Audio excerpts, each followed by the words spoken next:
Pripravite put Gospodinu, poravnite mu staze. Svako će tijelo vidjeti spasenje Božije. Aleluja, aleluja, aleluja.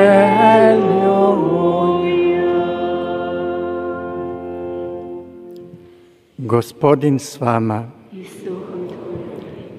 Čitanje Svetog Evanđelja po Marku. Slava tebi, Gospodine. Početak Evanđelja Isusa Krista, Sina Božjega, pisano je u Izaiji proroku: Evo šaljem glasnika svoga pred licem tvojim, da ti pripravi put. Glas viče u pustinji: pripravite put Gospodinu, poravnite mu staze. Tako se pojavi Ivan, krstio je u pustinji i propovijedao krst obraćanja na otpuštenje grijeha. Grnula k njemu sva judejska zemlja i svi Jeruzalemci primali su od njega krštenje u rijeci Jordanu, ispovjedajući svoje grijehe. Ivan bijaše odjeven u devenu dlaku s kožnatim pojasom oko bokova. Hranio se skakavcima i divljim medom. I propovijedao je: nakon mene dolazi jači od mene, ja nisam dostojan sagnuti se i odriješiti mu remene na obući. Ja vas krstim vodom, a on će vas krstiti Duhom Svetim.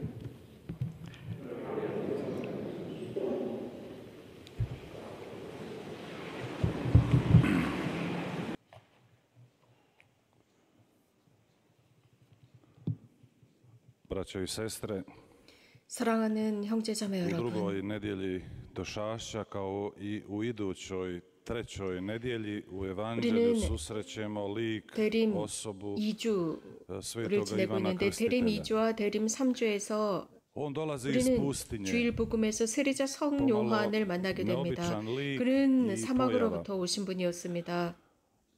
kako ga 특별한 opisuje 분이었습니다. evanđelist, odjeven u odjeću tkanu od devine 복음사가들이 dlake. 전하는 것처럼 I hranio se 그는 onim što je bilo u pustinji. 낙타의 가죽을 To su 가죽옷을 skakavci i 입었고 divlji med. 낙타털을 Pozivao je 옷을 입고 ljude na 그리고 pokajanje, 사막에서 찾을 수 있는 것들을 먹고 살았습니다. 즉 메뚜기와 들꿀을 먹고 살았는데 바로 세례자 요한을 찾아가서 사람들은 pomalo teške, 회개하게 됩니다. kako 세례자 성요한께서 선포하신 그 말씀은 현대 우리들에게 있어서는 굉장히 심각하고 엄격한 말씀이었습니다. 아주 구체적으로 루카 복음사가도 이분에 관해서 전하고 있습니다. 세례자 성요한은 govorio je o sudu, o gorućem grmu, 새로운 o 복음화를 sjekiri 하신 koja je 것은 položena na 아니었습니다. korijen stabla. 불떨기나 혹은 Sve te 최후의 riječi 심판 Ivanove ne zvuče, 이런 엄격한 radosna 말씀을 vijest. 하시게 됩니다. ali evanđelje je 그런데 uvijek 이런 radosna 말씀들이 vijest. 기쁜 소식일 수는 Pa i onda kad 없었습니다. slušamo teške 그러나 riječi, 복음은 항상 기쁜 pa i onda 소식입니다. kad nas 우리가 stave u 엄격하고 krizu te 심각한 riječi, 말씀을 듣더라도 복음은 기쁜 evanđelje 말씀입니다. uvijek na kraju 이 donosi 말씀이 또 radost. 우리들에게 위기를 조장할지라도 기쁜 I 소식입니다. Sveti Ivan 복음은 늘 Krstitelj, 우리들에게 poput 기쁨을 가져다 židovskih 주기 때문입니다. pobožni ljudi, 세례자 isposnika, 성요한은 živio je u judejskoj pustinji. 요한에게 있어서 To 열심히 je 살고 privilegirano 있는 이 mjesto za 유대인들은 susret s Bogom. 이렇게 사막에서 Pustinja je za 은수 Izraelce 생활을 하고 있는 세례자 bilo 요한은 대단히 mjesto 거룩하게 보였습니다. doživljene 그래서 Božje 이스라엘 사람들, prisutnosti. 유대인들에게 있어서 이러한 사막, pustinje znamo 깊은 사막 narod 속에서 sklopio 은수하면서 savez, 기도하는 zaruke 그분이야말로 하느님을 s Bogom 경험하고 실제로 kojeg je 체험하는 분이라고 doživljavao kao 느꼈습니다. svoga 그 사막, zaručnika. Pustinja je 그들은 bila za 사막에서 Izraelce 하느님과 mjesto 계약을 맺게 gdje se 됩니다. 즉 dogodila njihova prva 하느님의 ljubav s Bogom. 주인으로 모시게 됩니다. 그래서 그들에게 있어서 사막이라고 하는 것은 하느님과의 첫사랑의 계약이 맺어진 곳이 바로 이스라엘 사람들 I 유대인들의 upravo iz te pustinje 계약 dolazi jedan 사막이었고 glas. 바로 그 사막에서 그들은 하느님과의 우정 관계를 맺었고 그 사막에서 한 목소리가 들립니다. 그 목소리 세례자 성요한은 자신을 이렇게 언급합니다. 광야에서 외치는 소리다라고 했습니다. 주님의 길을 마련하는 목소리. 세리자 성 요한의 아버지는 지가리아였고 벙어리가 됩니다. 그런데 세리자 성 요한은 뭐 하나의 목소리가 됩니다. 즉 지가리아 아버지와 같지 않았고 그 아버지의 목소리가 아니라 세리자 성 요한이 지닌 그 목소리는 하늘로부터 오는 목소리였기 때문에 강렬했고 사람들의 마음을 건드렸으며 바로 그 목소리가 이런 유대인들 이스라엘 사람들을 모아들였습니다. 세리자 성 요한이 백성을 찾아간 것이 아니라 백성이 세리자 요한을 찾아옵니다. 왜냐하면 그의 목소리 속에는 하느님의 현존이 있었기 때문입니다. 이러한 모든 것이 사막, 광야에서 일어났습니다. 이 광야라고 하는 것, 광야라고 한다면 이 지구의 3분의 1이 사막 광야라고 합니다. 그래서 매일매일 이 사막이 점차적으로 늘어나고 있다고 과학자들은 언급하고 있습니다. 해가 갈수록 굉장히 많은 굉장히 넓은 옥토들이 사막화되어 가고 있는 현상이 일어나고 있습니다. 이렇게 우리가 물리적으로 볼 수 있는 광야도 있지만 이거보다도 훨씬 더 힘든 광야 사막이 있습니다. 그것은 우리들 외부에 있는 것이 아니라 우리들 안에 있는 사막입니다. 우리들의 도시 외부, 외곽에 있는 것도 아니고 우리들이 살고 있는 도시 안에 있는 사막입니다. 그 사막은 인간관계 안에서 드러나는 사막, 서로 냉랭하고 그 관계가 단절됩니다. 외로움이라는 사막, 무관심이라는 사막, 현대의 사막은 다름 아닌 세속화이고 상대주의입니다. 이 사막은 익명화되어 가고 있는 것입니다. 사막이라고 하는 것은 거기에서 여러분들이 아무리 외쳐도 아무도 듣지 않습니다. 거기에서 도와달라고 외쳐도 어떤 누구도 도와줄 수 없는 위험에 처한 곳이 현대의 사막입니다. 고통 중에 있습니다. 슬픔 중에 있습니다. 기쁨 중에 있을지라도 어떤 누구와도 이것을 나눌 수 없는 곳, 기뻐도 누구와 나눌 수 없는 곳, 슬퍼도 고통스러워도 누군가와 나눌 수 없는 것이 우리 현대의 사막입니다. 이런 일들이 매일 일어나고 있는 것은 아닐까요? 우리는 매일 이렇게 외치고 있는 것은 아닐까요? 그 사막 속에서 외치고 있습니다. 외치고 있지만 정말 더 위험한 외침은 우리들 마음 안에 있는 것입니다. 우리들 내면의 사막입니다. 우리들의 마음도 사막이 될 수 있고 광야가 될 수 있습니다. 우리들의 사막, 이 옥토 같던 우리들의 마음이 건조해지고 사막이 될 수 있습니다. 공허한 마음이 될 수 있습니다. 마음이 고집스러워질 수 있습니다. 혹은 아무 느낌이 없는 무감각한 마음이 될 수 있습니다. 우리가 살아가고 있는 이 문명은 기술 문명에 지배하고 있고 기술들이 계속 발전하고 있습니다. 이런 속에서 더욱 마음이 필요합니다. 따뜻한 마음이 필요합니다. 성모님께서 지난번 메시지에서 말씀하신 것처럼 생존하기 위한 따뜻한 마음입니다. 이 인류는 이러한 마음이 필요하지만 지금 이 현대에는 심장마비 직전에 있습니다. 인간, 인류, 문명이 고통당하고 있을 때 특별히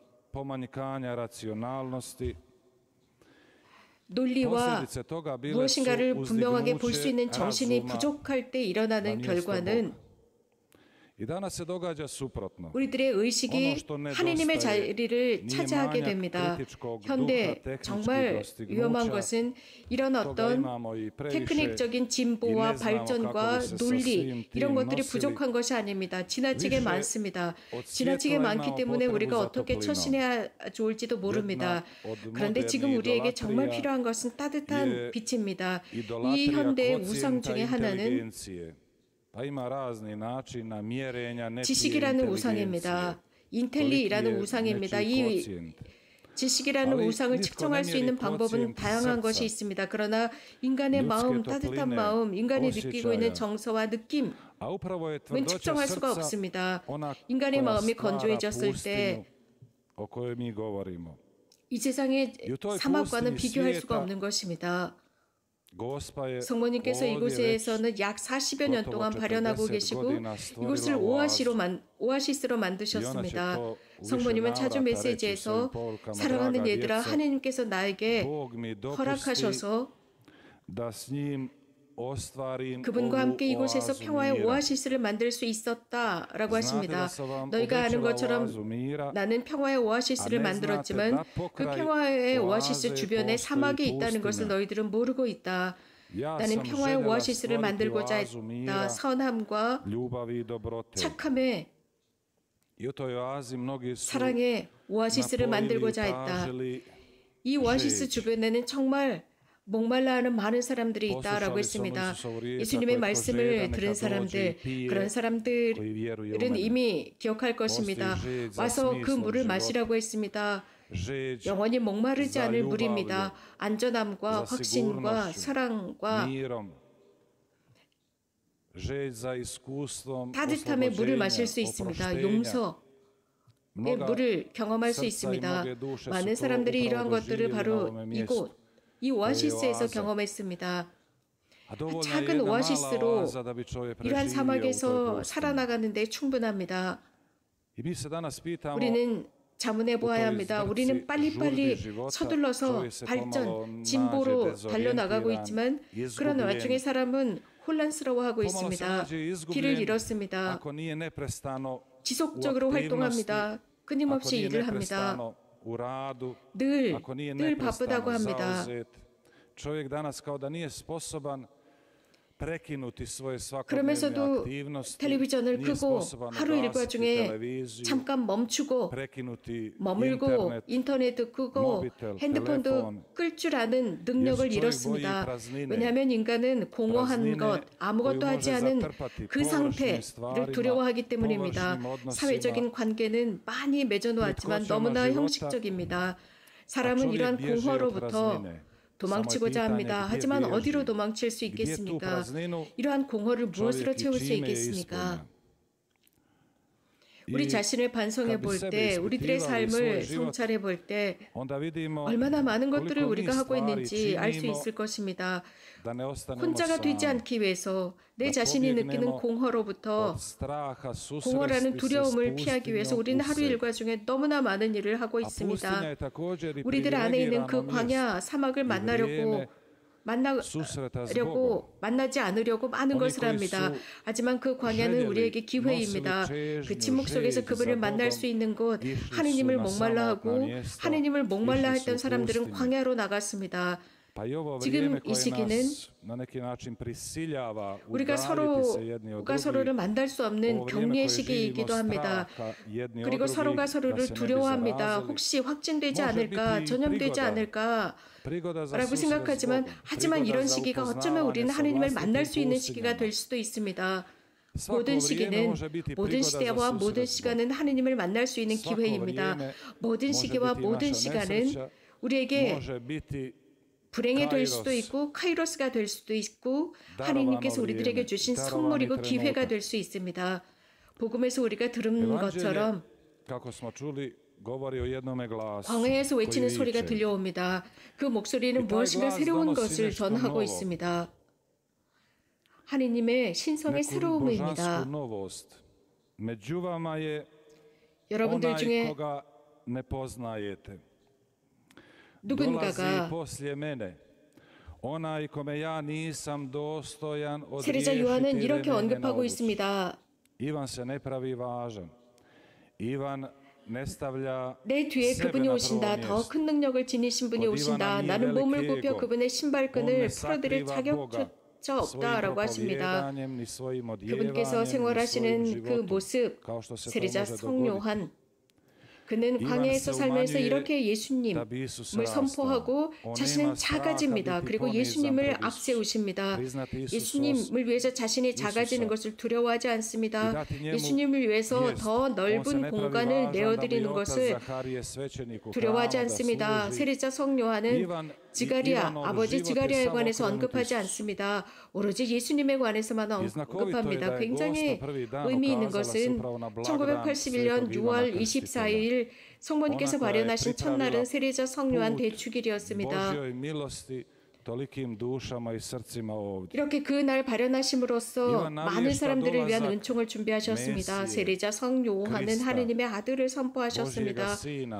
그분의 말씀, 그분이 선포하신 말씀은 매우 단순 명료했습니다. 세례자 성 요한은 큰 과제를 받았습니다. 잠들어 있는 인류를 깨우는 과제였습니다. 세상의 반 이상이 잠들고 있었을 때였습니다. 우리가 아는 것처럼 메시아를 고대하던 그 시대에 그 사람들은 그 기다림에 지칠 수도 있습니다. 그러면서 무엇인가 바꾸고 싶어 하지만 불가능할 것이다 라는 생각을 할 수도 있습니다. 그러나 오늘 우리가 일독서에서 들은 것처럼 하느님의 백성은 거의 절망 속에 빠져들고 있었습니다. 바빌로니아로 끌려가고 있는 생활, 그래서 신앙을 거의 잃어버린 생활, 하느님의 도움이 절대적으로 필요한 순간 그 외침이 들려옵니다. 목소리가 들려옵니다. 백성들을 위로하고 있습니다. 여러분들이 경험하셨는지 모르지만 여러분들의 영성 생활, 기도 생활 속에서 예수님께서 우리들이 기도했지만 그런 어떤 우리들에게 위로해 주시지 않고 위로를 자꾸 미루시는 것 같습니다. 그러나 우리들을 위해서 좋은 것입니다. 우리가 아무리 기도해도 들어주시지 않는 것처럼 느껴집니다. 그래서 이제 우리는 이런 영성생활, 기도생활을 포기하고 싶을 정도까지 가게 됩니다. 우리가 그런 생각을 하지만 하느님은 우리들을 버리시지 않습니다. 바로 그 순간이 우리들을 위한 시련이고 용기를 내야 하는 시간이며 그 마지막 순간에 이제 마지막 걸음을 떼어야 하는 순간입니다. 바로 그 순간 하느님께서는 기적을 행하십니다. 당신의 활동을 시작하십니다. 이것이 바로 하느님의 교육 방법입니다. 이렇게 하면서 가끔씩 하느님은 위험을 감수하셔야 하지만 그렇게 함으로써 하느님께서는 우리들을 온전히 정화하시고 우리들을 당신에게 단단히 묶어놓으십니다. 그러므로써 우리들 안에 있는 모든 형식적인 것들로부터 우리들을 깨끗하게 점차적으로 정화하십니다. 그래서 우리들 안에 오로지 하느님께서 주신 것만 남아있을 수 있도록 하십니다. 예수님께서는 성령의 힘을 통해서 우리들에게 새로운 삶을 주십니다. 성령의 힘은 죽은 것을 새롭게 하고 상처를 낫게 하고 아픈 것을 회복시킵니다. 우리들의 관계, 우리들의 마음을 치유하십니다. 그래서 우리는 절망하거나 실망할 필요가 없습니다. 그분은 부활하셨습니다. 그분께서 오신 것은 모든 것을 새롭게 하기 위해서입니다. 그분께서는 우리들에게 하느님의 새로움을 전해주십니다. 이러한 하느님의 새로움은 이미 40여 년 동안 복되신 동정 마리아를 통해서 우리들에게 도달했습니다. 아기 예수님을 품에 안고 오신 바로 그 순간부터입니다. 그 예수님만이 우리들의 영혼을 쇄신시킬 수 있고 새롭게 만드실 수 있습니다. 성모님께서 지난 메시지에서 말씀하신 것과 같습니다. 기도하라라고 하셨습니다. 아기 예수님께서 너희들의 마음 안에서 새로운 방법으로 탄생하실 수 있도록 기도하라 라고 말씀하셨습니다. 아멘.